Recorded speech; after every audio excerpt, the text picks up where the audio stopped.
Alright gang, I figured instead of throwing all the rest of this breakdown of this engine onto that last video, I would just upload that, being that that's kind of a channel update video. So here we are today to strip down this engine. It's going to be a lot of time-lapse video here. And man, typically I would have a lot more of my tools handy. Back before, when I used to work out here, I had a really awesome workbench out here and a lot of tools, and it was a lot more set up. But ever since moving away from my last place of work, getting reassigned to this base out here, I have pretty much been packing around a general assortment of my tools to get all sorts of work done in my toolboxes. So, I mean, like for example, I fixed the side steps on the Tundra here once again, I think permanently this time.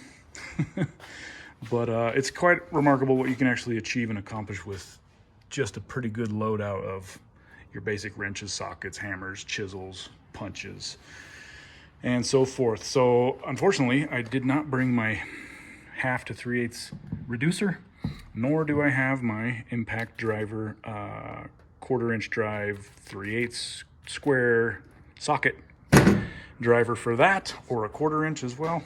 So I'm going to try to just break this thing down with what I've got on hand before I jump in the other car and zip down and grab a couple of extra tools that don't happen to be here in my box. Such is the life of a traveling helicopter pilot.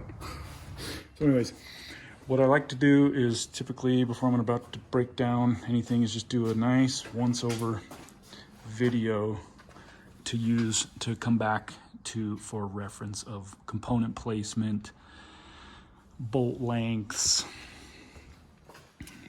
hose routing, all of that sort of thing, and try to dig in there and get a little bit more detailed with it. Now I'm hoping that we'll be able to eliminate some of these things off of here when we put some of the intake of the other engine on to this engine, but that's kind of yet to be seen. I'd really like to eliminate a lot of this vacuum tube nonsense. Brackets, you know, the orientation of those is always a trick to make sure you can get those things back in the right spots.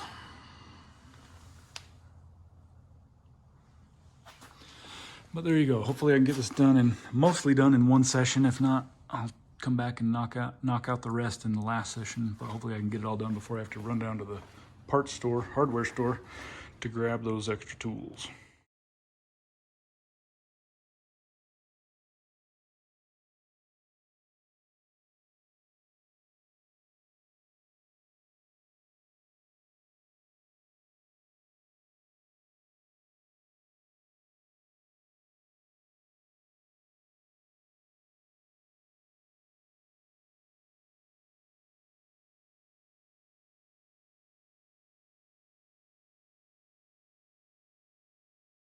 All right, so we're getting there. Just a quick documenting of the lines, the vacuum hoses, where those all go, in case we have to reuse this system, which, God, I hope we can get rid of it.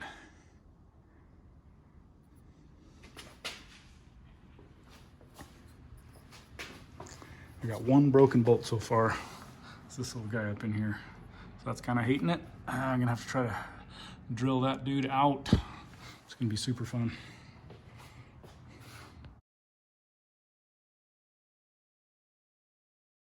We're just about there. Man, this little bolt right here, sneaky, tricky little guy.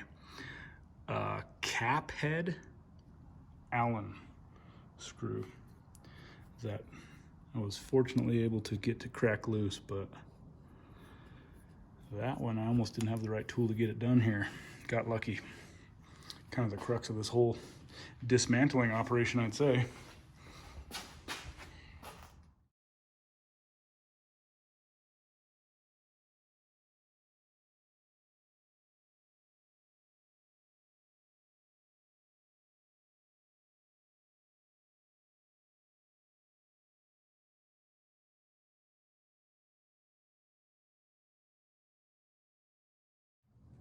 All right, you guys, well, there it is. Pretty much stripped down and ready to be delivered to the machine shop. this is practically all the hardware that came off of it, and an entire bin full of parts. And probably need to throw all these soft items back in here too. So a lot of cleanup efforts will be made, but now we can get this thing delivered over there. It's gonna be pretty sweet. I'm gonna leave the oil pressure and the water temperature sensor on there just so they know what goes in the plugged holes, but a few of these bolts have to be left in here because I'm gonna have them change out the entire water pump assembly while they're in there. This can be changed out, not just the water pump.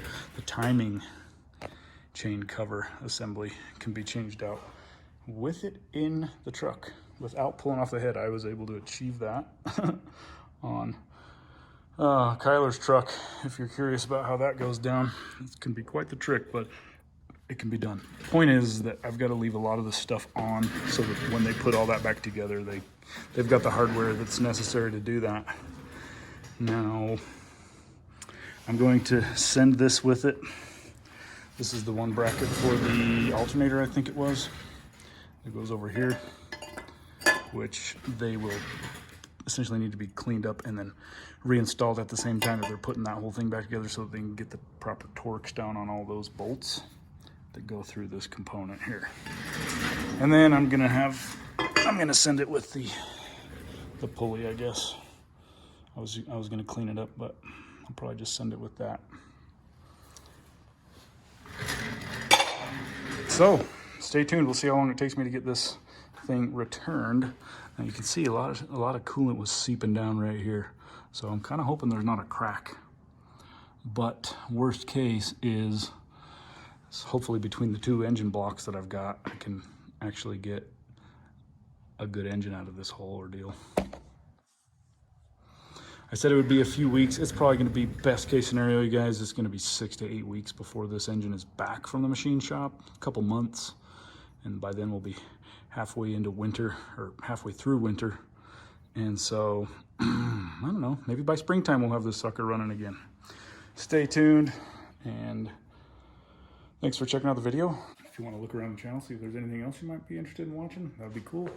Hopefully I can get back on the horse here and get some more of this work done around here because there's no shortage of work to be done, that's for sure. Thanks for checking it out. Thanks for sticking around, and we'll see you on the next one.